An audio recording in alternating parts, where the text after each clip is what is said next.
Hello, this is Dr. Anayeli Lopez, and today I will be talking to you about Chapter 5, is Expanding Policy Advocacy Across National Borders.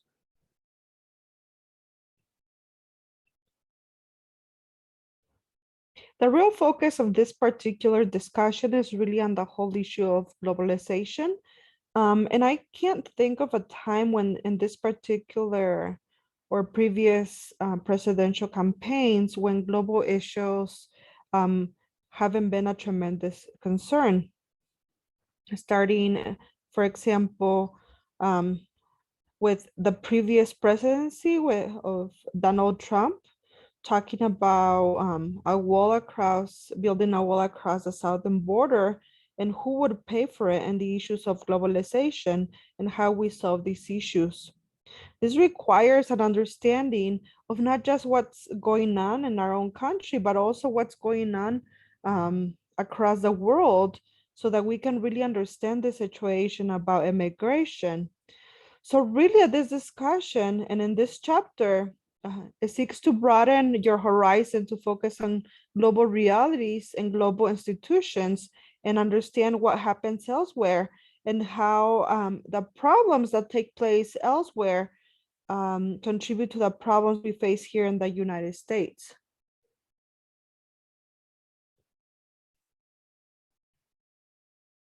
So basically, in terms of what we are looking at a global view, we're referring to the globalization and how there is a movement of capital, jobs, labor, people, and culture across national boundaries.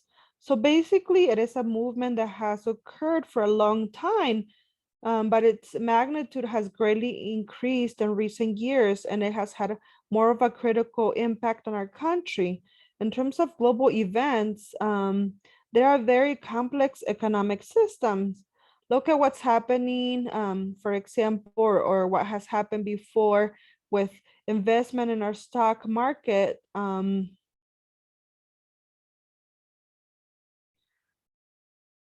So in general, what happens in other countries, what happens to their economies, to their stock markets, has a direct impact to what happens in the United States economy.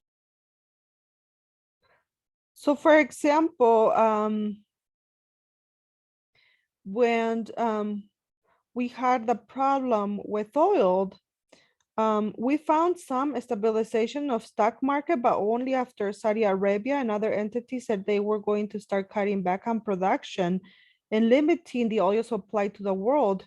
So economic issues are immensely impacted by the global economy, economic systems, and relations among ethnic groups. And they also have an impact on patterns of immigration, wars, and mass media. So certainly globalization has created many jobs in many developing countries. And we have certainly seen a growth of the middle class as well as the wealthy class in China, India, in many countries, as more jobs have located to those countries. Um, it has fostered the share of technology and information across national boundaries. And there has been an increase of innovations, technologies that don't emanate from the United States, and they come from other countries. It has created markets for industries and industrialized nations. So again, there has been some benefits to globalization. So again, it has had a lot of positive impacts, but it has also had some drawbacks. For example, loss in jobs, reduction in pay and benefits. You look at in the United States, for example, companies, plants relocated from states such as Indiana, Ohio,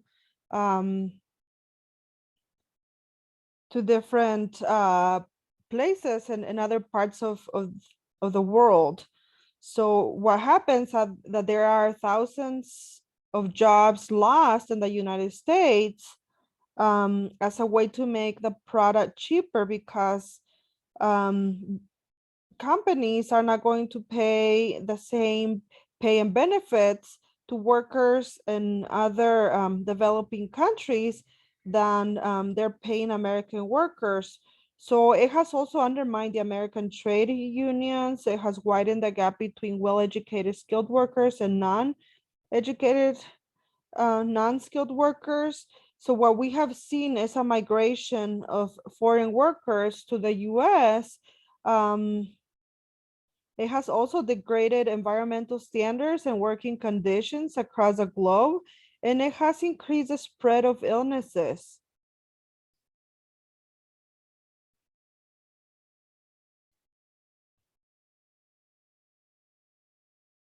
So all of these have become issues that impact us on a global basis. In terms of other countries, the global inequalities throughout the world, where increasingly the one top percent may control 80% of the wealth around the world. So it's the wealthy getting wealthier, and we are seeing a shrinking middle class, and we are seeing more people being poor. That's perhaps the anger behind some of the protests that happens. Middle class workers have had a pay decrease in the past 5 years. The top 5% have had a wage pay growth of 10%, and most of us have had pay decreases of 3%, while the top has had a growth of 10%. We have been seeing this growing inequity, and also we have also seen the movement of people from rural to urban areas, and it is important that in developing countries to spread the development in rural communities as well, so that not all people move to the urban areas, because this would then degrade rural life and commerce, and it would overpopulate cities. Um, so again, these are things that we need to keep in mind.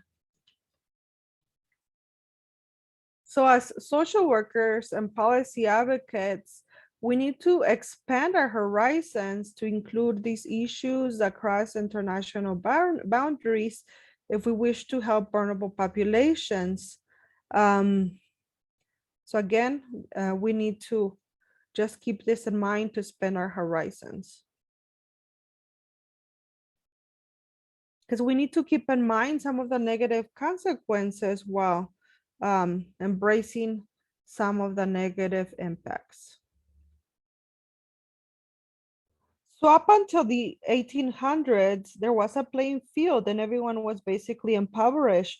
But once the Industrial Revolution started, you really saw some nations move forward economically, since they had access to technology, which allowed them to harness power. It started with water power and then focus on fossil fuels, which is now called petroleum. I'm sorry, petroleum. Um, and look at the growing power of England, um, of the United Kingdom.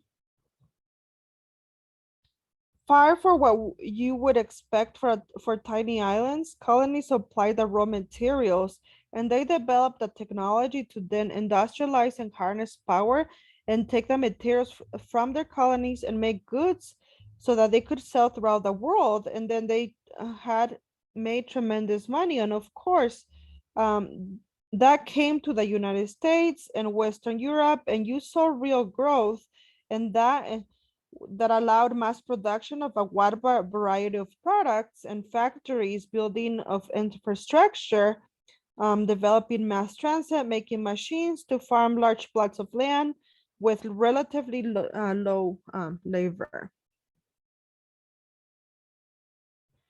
So if you look at the number of people who made an income living on family farms in the 1900s in this country compared to the number of people making a living in this country today, agriculture today is almost run by large agribusinesses that has mechanized the farming of very large tracts of land, and it gets by with relatively low labor, and the labor that they use is done by very cheap labor, and they pay very little for that labor. So if you saw that by the 1900s, Europe, Great Britain, and the United States colonized very large sections of the globe after war, and there were several economic downturns. So these empires would really squander their economic advantage over the world. Um,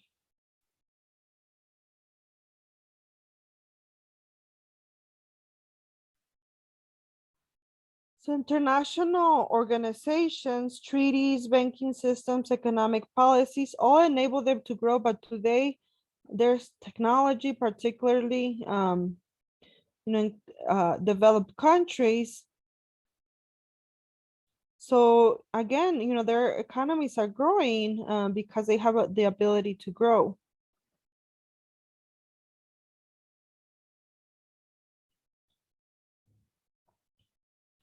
So you have large parts of the world that has not had access to technology, and where their economy is primarily powered by human labor rather than machines. And we oftentimes export plants to those countries because they have a lot of human labor, and we pay them little to nothing, and they will produce goods at a far low cost that could be produced here in this country. So one of the things that we look at is then the issues about globalization, is why globalization harms and the harms that are taking place currently. So now let's look about why globalization harms vulnerable populations in developing nations. Um, so the Washington Consensus promoted the economic model of free market capitalism. What this means is that specifically the nations specialized in producing only those goods where they have a competitive advantage. And they produce these goods for internal consumption and for export. And they import products that are produced more efficiently elsewhere. So this consensus also favored the elimination of tariffs, also a reduction of subsidies and corporate taxes. Um, it also encouraged or favored fiscal discipline in governmental spending, privatization of public enterprises, and a development of private property rights. And this consensus also urged the use of international organizations, including the International Monetary Fund, the World Bank, and the World Trade Organization. So what happened is that developing nations were faced with a catch-22 because they could obtain loans and grants, but only if they could reduce their budget deficits. So what this meant is that they were forced to cut spending on programs for vulnerable populations and for infrastructure. And these spending cuts increased inequalities in these countries.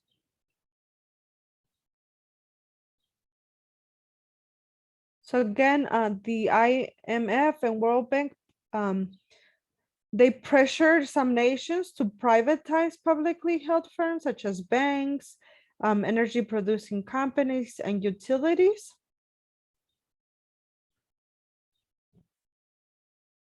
And also corporations started selling their goods in those countries, and the goods that were sold there were of inferior quality and even toxic. And corporations started to victimize their workers in those countries because of the lax in labor laws or standards in those countries. So another issue that has developed as a result of globalization is the number of immigrants crossing the borders for a variety of reasons, including escaping poverty, refugees, or asylum seekers, or victims of human trafficking.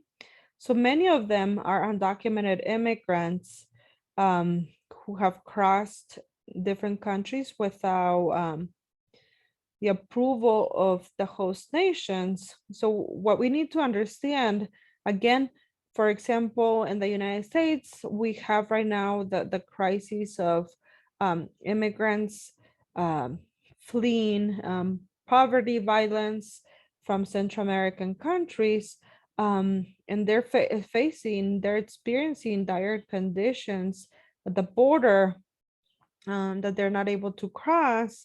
And if they do cross into the United States, they are taken advantage of by many companies because they pay them low wage. So again, immigrants take the jobs that US citizens don't want to take. They work without benefits and they don't have access to different social programs, including Medicaid, Medicare, the basic programs or basic needs that they have. They can even access health care and education. If the children are undocumented, they can also not access higher education, and they're oftentimes subject to harassment, discrimination, oppression, because they feel that they're voiceless due to their immigration status. So prejudice against immigrants is not new in the US, and it's even worse during economic downturns because they become scapegoats. Um, the government and other people start blaming them for taking the jobs of American citizens. Um, and they're often also blamed, or there's a myth that immigrants use social programs, um, which is not true, because undocumented immigrants, they're not eligible for social government programs. But again, they're used as a scapegoat. So they're taken advantage of because, um, again, they are blamed for the problems during economic downturns.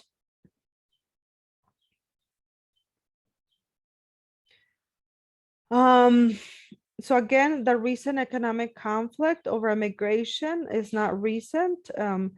It began many years ago, and it began again, at research again, with Proposition 187 in 1994 in California, which banned undocumented immigrants from healthcare, education, and social services. So right now, for example, with COVID, immigrants faced some of the worst conditions. For example, in the state of New Mexico, we conducted some research, and what we heard is that immigrants did not have access to adequate PPE equipment, and they were exposed to conditions where they could again be exposed more easily to COVID. And yet, if they became sick, they didn't have access to health care. And if they did not receive their weekly salaries or wages, they were in trouble because they were not eligible for different social services, or I'm sorry, yeah, social programs. So some paths to citizenship have been proposed to help those who enter the country without documents, but they have not been passed due to opposition. And restrictive laws in some states have passed with conservative support and liberal opposition. So, for example, in Indiana, there are some very restrictive policies which prohibit immigrants from obtaining any type or participating in any type of government program. Children have to pay out-of-state tuition if if they're undocumented immigrant. And some states do have more support, and also some localities, like for example, again, during COVID, we conducted a study in Doña Ana County. And what we found out is that local agencies were using non-restricted funding, like from donors, to provide services for individuals regardless of their immigration status. And um, so that's how they were able to serve people regardless of their immigration status. But different states and localities, they have different restrictions. So even with all the support that people receive during COVID, so for example, unemployment benefits, and the stimulus checks that we received as or that we US citizens receive, a lot of people did not qualify if they lived in a mixed status household, which means that if one of the spouses was undocumented, they were not eligible for those stimulus checks. And for unemployment, if you're undocumented, again, you're not able to receive those unemployment benefits.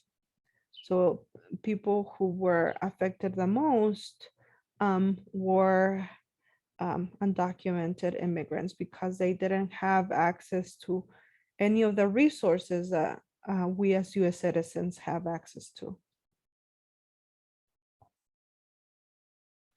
So if we look at some of the disadvantages of adopting punitive immigration policies from the point of view of the economy, not even taking into consideration the human rights of immigrants, we see that a lot of industries are hurt by the loss of immigrant workers.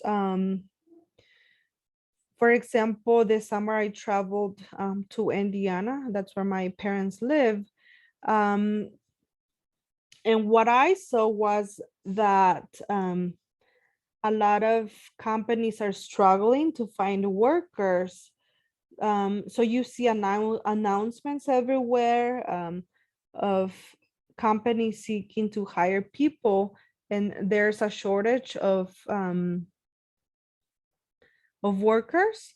And I spoke with people that when they go to a restaurant, sometimes restaurants are not even able to serve people because they don't have enough workers. And also, as we think about when baby boomers retire, the US will become increasingly in need of more workers. So what are some policy options in the United States? In the United States, I'm sorry. So we need more resource investment in unskilled workers. We need to require corporation to give advance notice of their intention to close or move operations abroad. We need to, again, pass policies that will help immigrants, including gaining a path towards citizenship. Other options in the US, including pressuring US corporation to establish and enforce minimum wage, and also work safety standards in developing nations.